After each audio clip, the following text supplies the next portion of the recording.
अस्सलामुअलैकुम, बोली उसमें खुश आमदीद। मैं हूँ गौहर इशरत। मैं हूँ माहरुख शहरियार। बुलेटिन का बाकायदा आगाज करेंगे। सबसे पहले आपको बताएं कि ड्रग क्वीन अनमोल उर्फ पिंकी के केस की समाअत जुडिशल कॉम्प्लेक्स साउथ में हुई है।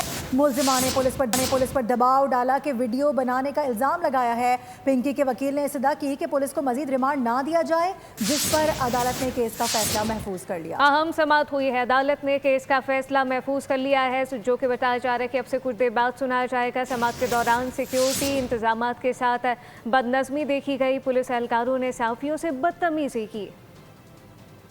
ड्रग क्वीन अनमोल उर्फ पिंकी केस का फैसला अदालत ने महफूज कर लिया। जुडिशल कॉम्प्लेक्स साउथ में होने वाली इस हंगामा खेज समाअत के दौरान सनसनीखेज इंकशाफात सामने आए। मुल्जिमा ने पुलिस पर तशद्दुद और थप्पड़ मारने के इल्जामात आयद किए। वकील लियाकत कबूल ने कहा उनकी मौक्किला 20 रोज से जेर हिरासत हैं। हाल ही में SIO ने इन्हें थप्पड़ भी मारा। इस दौरान पिंकी भी बोल पड़ी। कहा मेरा 100 दिन का रिमांड लेना है तो ले लें, मुझे मारा गया है और अभी अंदर लाते हुए भी थप्पड़ मारा गया। ऐसे में तफ्तीशी अफसर मुल्जिमा को वीडियोस का जिक्र करने और मजीद बोलने से रोकते दिखाई दिए। सरकारी वकील शकील अब्बासी ने मुल्जिमा को इंतहाई शातिर करार देते हुए अदालत से 9 दिन के मजीद जिस्मानी रिमांड की इस्तदा की। मौक़िफ़ अपनाया कि मुल्जिमा के नेटवर्क की तहकीकात जारी है, जबकि तशद्दुद के इल्जामात का कोई एक सबूत भी मौजूद नहीं। मंशियात केस में मुल्जिमा पहले ही 22 रोजा रिमांड भुगत चुकी हैं। दलाइल के दौरान जज ने सख्त बरहमी का इजहार करते हुए मीडिया और आम अफराद को कमरा अदालत से बाहर निकाल दिया। इससे कबल पिंकी को सख्त सिक्योरिटी में जुडिशल कॉम्प्लेक्स पेश किया गया। प्रोटोकॉल की कवरेज करने वाले सहाफियों के साथ पुलिस एहलकारों ने बदतमीजी की। उधर अनमोल पिंकी ने पुलिस पर मजीद इल्जामात लगा दिए हैं। वकील से बातचीत करते हुए कहा कि इसे 20 रोज से उठाया हुआ है। अंदर लाते हुए इन्वेस्टिगेशन ऑफिसर ने थप्पड़ भी मारे हैं। बोल से बातचीत करते हुए वकील लियाकत कबूल ने कहा कि पुलिस दबाव डालकर बयानात दिलवा रही है। पुलिस सियासी शख्सियात और दीगर के नाम लेने को कह रही है। नुमाइंदा बोल न्यूज़ इस वक्त मौजूद है मुल्जिमा के वकील लियाकत कबूल के साथ। उनसे बात करेंगे। काशान, आप उनके साथ मौजूद हैं, बताइएगा उनके वकील का क्या मौक़िफ़ सामने आ रहा है? और कत्ल केस की समाअत हुई थी। इस वक्त मैं सेंट्रल जेल के बाहर मौजूद हूँ। मुल्जिमा पिंकी के वकील लियाकत अली कबूल साहब मौजूद हैं। सर, क्या रिमार्क्स दिए गए, अब तक क्या पेश रफ्त है वो ज़रा बताइए। देखिए, आज उनने अनमोल पिंकी को पेश किया था रिमांड के लिए, और पुलिस की कोई प्रोग्रेस रिपोर्ट नहीं पेश की गई, और वही पुरानी बात थी कि जब हमें इसमें रिमांड चाहिए, हमने पूछताछ करनी है, जबकि हमने कोर्ट से कहा कि इस केस में 6 दिन तक पहले वो रिमांड ले चुके हैं। मुल्जिमा का कहना यह है कि मैं 25 दिन की इनके कस्टडी में हूँ, और पूरे कराची की पुलिस में जितने भी जो केसेस इनके ऊपर डाले हैं, तमाम पुलिस वाले, GIT के अफसरान, SIO, IO सब इन्वेस्टिगेट मुझसे कर चुके हैं। तो ये अननोन FIR है। दूसरा, 1 महीने की ताख़ीर से की गई है। तीसरा, जो कंप्लेंट है वो लैंड ज़रिए रिहायशी है, वक़ुआ वहाँ पर हुआ। ये कहते हैं कि डिबिया मिली है, उस पर अनमोल पिंकी लिखा हुआ है। इसके अलावा और कोई इनके पास एविडेंस नहीं है। तो इन पुलिस का कहना यह था कि हम एक 164 की एप्लीकेशन दे रहे हैं। पहले जो मुद्दई है वो कहते हैं मैं मोटरसाइकिल बनवाने गया था। DSP साहब कहते हैं कि जी वो सोशल वर्कर है, वो मंशियात के लोगों के ऊपर काम करता है, उसको हमने कंप्लेंट बनाया। तो इनकी अपनी बातों के अंदर जो है कंट्राडिक्शन है। पुलिस के रवैये के हवाले से बताइए। देखिए, पुलिस को उसने शिकायत की कि इंस्पेक्टर, पहले मुझे लेडी पुलिस ने मारा था फर्स्ट रिमांड के ऊपर। अब जो है जब मुझे लेकर गए हैं तो मुझे एक इंस्पेक्टर थे सलामत साहब, उन्होंने मारा और मेरा जो है ना बाजू उंगलियां वगैरह मरोड़ने की कोशिश की है। तो कोर्ट ने डायरेक्शन दिया कि किसी किस्म की कोई शिकायत नहीं आनी चाहिए, कोई माल ट्रीटमेंट नहीं होनी चाहिए। मुल्जिमा के वकील लियाकत अली कबूल हमारे सामने मौजूद थे। जी। और सिर्फ यही नहीं, कोकेन क्वीन पिंकी की ट्रैवल हिस्ट्री सामने आ गई है। एयरपोर्ट सराय के मुताबिक पिंकी सिर्फ एक बार बैरून मुल्क गई।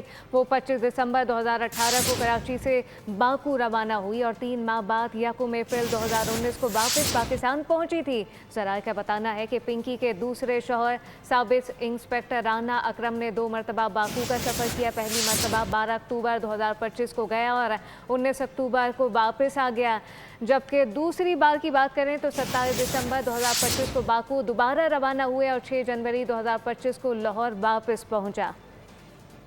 वाज़ेह कर दिया गया है कि पिंकी और उसके सहूलतकारों के खिलाफ कार्रवाई तो होगी। पिंकी हमारे लिए टेस्ट केस बन चुका है। वज़ीर दाखिला सिंध ज़ियाउल हसन लांजार सिंध असेंबली में इजहार ख्याल कर रहे थे। कहा कि मंशियात बेचने वालों को पकड़ेंगे। हम चाहते हैं कि सबकी इज्जत महफूज रहे। पिंकी ने बताया सिर्फ कराची में ही आज 100 गाहक हैं। पहले कहा है कि वो टेस्ट केस है हमारे लिए। ये जो एलिमेंट जो बेच रहे हैं, ये जहर बेच रहे हैं, हमने उनको पकड़ना है। हम चाहते हैं कि किसी की इज्जत भी सबकी महफूज रहे। अगर किसी के पास ये नॉलेज है मुझे बताएं, کہ میں کم از کم اس میں مجھے ہیلپ کریں، کیونکہ کافی یوزرز ہیں کراچی میں. اس نے تو 800 تو خود بتائے ہیں. پولیس کو کہا تھا کہ یہ جو اس ایک ماڈل گرل کے طور پر چل رہی ہے اس کی ٹرائل جو ہے ریسٹرکٹڈ کریں. یہ زہر پھیلا رہے ہیں، ان کو پکڑنے کی ضرورت، ان کو ظاہر کرنے کی ضرورت ہے، اور ان کو ہم ظاہر کریں گے. وہ آپ کو پیش کروں گا نام کہ یہاں پر کون کون یہ چیزیں چلا رہا تھا. امریکہ اور اسرائیل ایران پر دوبارہ حملے کے لیے پر تولنے لگے ہیں. اسرائیلی میڈیا نے تیاریوں کی تصدیق کر دی ہے، جس کے مطابق 24 گھنٹوں میں درجنوں امریکی کارگو طیارے گولہ بارود لے کر اسرائیل پہنچ چکے ہیں. یہ اقدام ایران پر ممکنہ حملے کا پیش خیمہ قرار دیا جا رہا ہے. اس کے علاوہ امریکہ اور ایران کے درمیان ممکنہ مذاکرات سے متعلق اہم تفصیلات بھی سامنے آ گئی ہیں. ایران کی فارس نیوز ایجنسی کے مطابق امریکہ نے مذاکرات کے لیے کئی سخت شرائط پیش کر دی ہیں، جن میں ایران کو کسی بھی قسم کا ہرجانہ یا جنگی معاوضہ نہ دینے کی شرط بھی شامل ہے. امریکہ اور ایران کے مذاکرات، سخت شرائط اور متنازع مطالبات کے بعد کشیدگی برقرار. ایران نے مکمل جنگ بندی اور اقتصادی مطالبات کو مذاکرات کی بنیادی شرط قرار دیا. امریکہ نے ایران کے ساتھ مذاکرات کے لیے کئی سخت شرائط پیش کی. امریکہ ایران کو کسی قسم کا ہرجانہ یا معاوضہ دینے کے موڈ میں نہیں، الٹا ایران سے یورینیم حوالگی کا مطالبہ کر دیا. کہا 400 کلو گرام یورینیم امریکہ منتقل کرے. ایران صرف ایک جوہری تنصیب فعال رکھ سکتا ہے. امریکی تجاویز میں منجمد ایرانی اثاثے بحال نہ کرنے اور جنگ بندی کو مستقبل کے مذاکرات سے مشروط رکھنے کی سفارش بھی شامل ہے. دوسری جانب ایران نے واضح کیا ہے کہ کسی بھی مذاکرات سے پہلے مکمل جنگ بندی بنیادی شرط ہوگی. ایرانی حکام کے مطابق یہ جنگ بندی صرف ایران تک محدود نہیں بلکہ لبنان سمیت تمام محاذوں پر ہونی چاہیے. ایران نے مزید مطالبات میں تمام اقتصادی پابندیوں کو ختم کرنے اور بیرون ملک منجمد اثاثے بحال کرنے اور جنگی نقصانات کا معاوضہ دینے کی شرط بھی رکھی ہے. پاکستان کی ثالثی میں امریکہ کے ساتھ مذاکرات جاری ہیں. حالیہ تجاویز پر ایران اور امریکہ اپنے جوابات دے چکے ہیں. ترجمان ایرانی وزارت خارجہ اسماعیل بقائی نے واضح کیا دشمن کو جواب دینا بخوبی جانتے ہیں. مزید کہا گیا کہ امریکہ جان چکا کہ وہ دھمکیوں سے ایران کو دبا نہیں سکتا. ہماری توجہ جنگ کے خاتمے پر مرکوز ہے. کہا گیا کہ متحدہ عرب امارات سمیت خطے کے کسی ملک کے ساتھ کوئی دشمنی نہیں. امریکہ اسرائیل خطے کے لیے خطرہ ہیں. خطے کے ممالک خصوصاً UAE کو حالیہ واقعات سے سبق سیکھنا چاہیے. بولے کہ ابنائے حرمت میکینزم کے لیے ایران تمام متعلقہ فریقین سے رابطے میں ہے. ابھی خبر یہ ہے کہ جنگ بندی کے باوجود بھی اسرائیل نے لبنان پر جارحیت جاری رکھی ہوئی ہے. تازہ حملوں میں 18 افراد شہید اور تقریباً 124 افراد زخمی کر دیے گئے ہیں. دوسری جانب حزب اللہ نے بھی اسرائیل پر جوابی حملے جاری رکھے ہوئے ہیں. مزاحمتی تنظیم کے مطابق صہیونی فوج کے خلاف 17 کارروائیاں کی گئی ہیں. صہیونی فوجیوں کے اجتماع کو مارٹر اور راکٹوں سے نشانہ بنایا گیا ہے. ڈرون حملے بھی کیے گئے ہیں. 2 ماہ سے جاری جنگ میں اسرائیلی حملوں کے باعث 2900 سے زائد افراد شہید اور 9000 سے زائد زخمی ہو چکے ہیں. ایران نے متحدہ عرب امارات کو اسرائیل سے بڑھتے تعلقات پر خبردار کر دیا ہے. سپریم لیڈر کے ملٹری سیکرٹری محسن رضائی نے کہا کہ ابوظہبی اسرائیل کی سازشوں کا حصہ بننے سے گریز کرے. کہا گیا کہ ابوظہبی کے ساتھ دوستی کے دروازے بند نہیں کیے، تاہم ایران کے صبر کی بھی ایک حد ہے. محسن رضائی کا کہنا تھا کہ متحدہ عرب امارات کو اسرائیل کی پالیسیوں اور منصوبوں کا حصہ بننے سے بچنا چاہیے، کیونکہ اس سے پورے خطے میں عدم استحکام پیدا ہوگا. متحدہ عرب امارات کے ایٹمی بجلی گھر پر ڈرون حملے کی پاکستان کی سخت الفاظ میں مذمت سامنے آئی ہے. وزیر اعظم شہباز شریف نے کہا ہے کہ پاکستان متحدہ عرب امارات کی قیادت اور عوام کے ساتھ مکمل اظہار یکجہتی کرتا ہے. ایکس پر اپنے پیغام میں وزیر اعظم نے فریقین پر صبر و تحمل سے کام لینے پر زور دیا ہے. وزیر اعظم کے مطابق خطے میں امن، استحکام اور کشیدگی میں کمی کے لیے مذاکرات اور سفارتکاری ہی واحد راستہ ہے. چیئرمین پاکستان علماء کونسل حافظ طاہر محمود اشرفی نے کہا کہ سعودی عرب پر عراق کی سرزمین سے ڈرون حملے ناقابل قبول ہیں. یہ امن اور امت مسلمہ کے اتحاد کے خلاف سازش ہے. اپنے پیغام میں انہوں نے کہا کہ پاکستان سعودی عرب کی سلامتی، دفاع، استحکام کے لیے ہر ممکن تعاون جاری رکھے گا. عرض حرمین شریفین کے دفاع کے لیے سعودی قیادت کے شانہ بشانہ کھڑے ہیں. پاکستان اور سعودی عرب کا دفاع، سلامتی اور استحکام ایک ہے.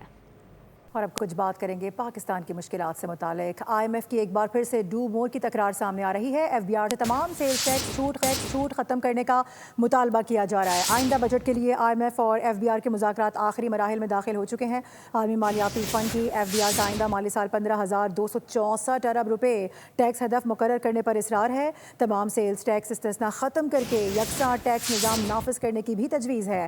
778 ارب روپے انفورسمنٹ سے حاصل کرنے اور 730 अरब रुपए के नए टैक्स लगाने का मुतालबा किया जा रहा है। सेल्स टैक्स की शरह 22.8% से कम करके 18% करने की तजवीज़ है, जबकि मुख्तलिफ शोबों को दी गई टैक्स छूट ख़त्म करने पर जोर दिया जा रहा है। पाकिस्तान और IMF ने टैक्स टू GDP शरह 11.2% रखने पर इत्तेफाक किया है। अमीर जमात इस्लामी हाफिज नईमुर रहमान ने पेट्रोलियम लेवी के खिलाफ वफाकी आईनी अदालत से रुजू कर लिया है। हुकूमत को आड़े हाथों ले लिया, कहा कि हुकूमत हज़ारों अरब रुपए लेवी के नाम पर ले चुकी है। हुक्मरान कहते हैं IMF के कहने पर लेवी लगाई गई। क्या मरीम नवाज का अरबों रुपए का जहाज़ IMF के कहने पर ख़रीदा? 22 मई को मुल्क की एहतजाज का ऐलान किया, कहा कि ईद के बाद पूरे मुल्क में हड़ताल करके सड़कें जैम करेंगे। आगे बढ़ेंगे, आपको बताएं कि भारत की इंतहा पसंद तंजीम RSS शदीद आलमी दबाव की जद में आ गई है। गैर मुल्की मीडिया ने तहलका खेज रिपोर्ट जारी कर दी है। रिपोर्ट के मुताबिक RSS ने भारत में हिंदुत्व नज़रिए को फ़रोग़ दिया है और अक़लियतों के खिलाफ तशद्दुद के लिए उकसाया भी है। मोहम्मद मोदी सरकार भी शरीक जुर्म है। अमरीकी कमीशन ने RSS पर पाबंदी की सिफारिश कर दी।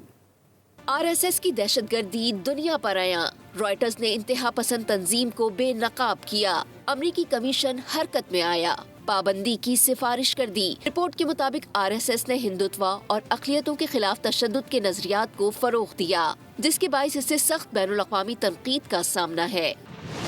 रिपोर्ट में बताया गया है कि RSS कई बार शिद्दत पसंद रुझानात के बाइस पाबंदियों की जद में रही है और BJP के दौरे हुकूमत में इसकी नफरत अंगेज सियासत को उरूज हासिल हुआ। अमरीकी कमीशन बराए बैनुल अक़वामी मजहबी आज़ादी ने RSS पर पाबंदी की सिफारिश की है और इसे अक़लियतों के खिलाफ तशद्दुद और अदम बर्दाश्त के रुझानात से जोड़ा है। मुमकिना पाबंदियों से बचने के लिए RSS ने आलमी सतह पर लॉबिंग मुहिम शुरू कर दी। इंतहा पसंद तंजीम पर आलमी दबाव और तनकीद बढ़ रही है। देखना ये है कि आइंदा बैनुल अक़वामी सतह पर इस तंजीम के खिलाफ क्या इक़दामात सामने आते हैं। सब्सक्राइब करें और बेल दबाएं ताकि कोई खबर रह न जाए।